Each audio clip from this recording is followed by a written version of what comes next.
everyone. Today is our second day reading Crash.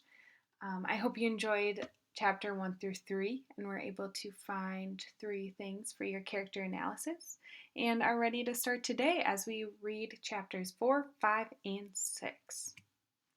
So, again, this is a character analysis on the main character. Make sure you focus just on the main character, John Coogan, whose nickname we found out yesterday is Crash. So again, I am your project leader for this, so please make a copy of the slideshow that Mr. Carroll emailed you yesterday and share it with me, Miss Miller. I only received 3 students out of 15. I only received 3 PowerPoints yesterday. I need to have 15 PowerPoints because if you don't share yours with me, I won't be able to see your work for this project.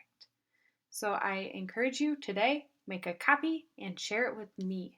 And so I can help you and give you feedback on how you're doing with your character analysis. So again, our task list for each day. You need to take attendance. The second, go through the slideshows and watch the lesson for each day. Today's lesson video was only 2.5 minutes, so make sure you watch that just to get a refresher on what we are doing. 3, read the chapters of Crash that are posted on Google Classroom. Today's readings are chapters 4, 5, and 6, which can be found on Google Classroom under May 5th. And number 4, fill out the character analysis slide for those chapters. So there's only one slide you need to fill out per day. You need at least 3 examples of your thinking and textual evidence on each slide, only 3. You do not need all the boxes filled out each day, but you do need a total of 3 pieces of evidence plus thinking shown. So what does that look like? Well, here is a blank slide of what your slides look like for each day. This was for yesterday's that I just kept, but make sure you use just 1 slide per day. It shows the chapters on top and the date on top.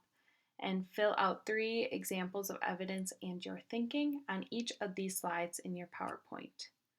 So this shows on Google Classroom where you will find the text for each day. It will be under the date and titled as Crash Text for May. This was yesterday, but today, May 5th. So I'm going to show you some examples that I found in the chapters that we're reading today, just to show you what it kind of looks like to add examples and your thinking. So in chapter 4, it said, "That night, even after I closed my eyes, I kept seeing our hands hit the mailbox together." I put that in his words spoken. Crash kept replaying the moment him and Penn raced. This shows me that he was surprised and impressed that Penn was close to him.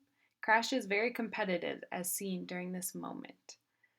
So that is my thinking, that Crash is very competitive and he was very surprised that Penn was even close to him during this race.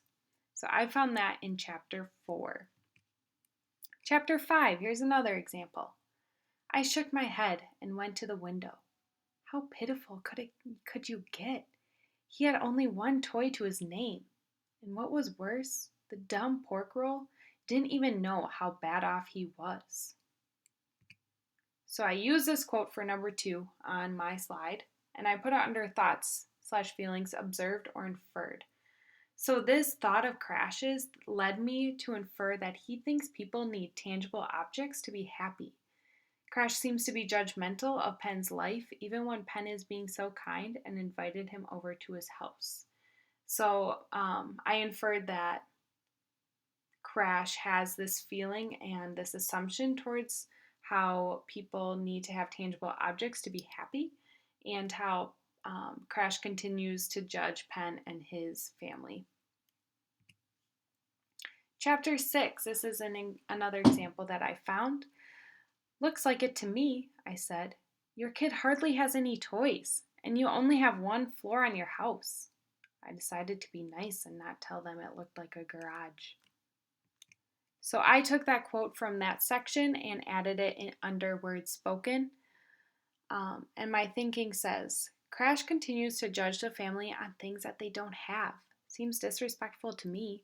He continues to have this image of what wealthy should look like. So this is my slide for today. I have 3 examples and only 2 boxes filled. But that's okay. You do not need all these boxes filled. You just need to complete 1 slideshow and have 3 examples on your slideshow.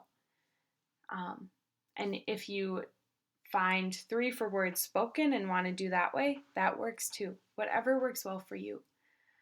Please let me know if you have any questions. Message me, call me on WebEx, email me, whatever works for you so we can work through this together. I'm always here.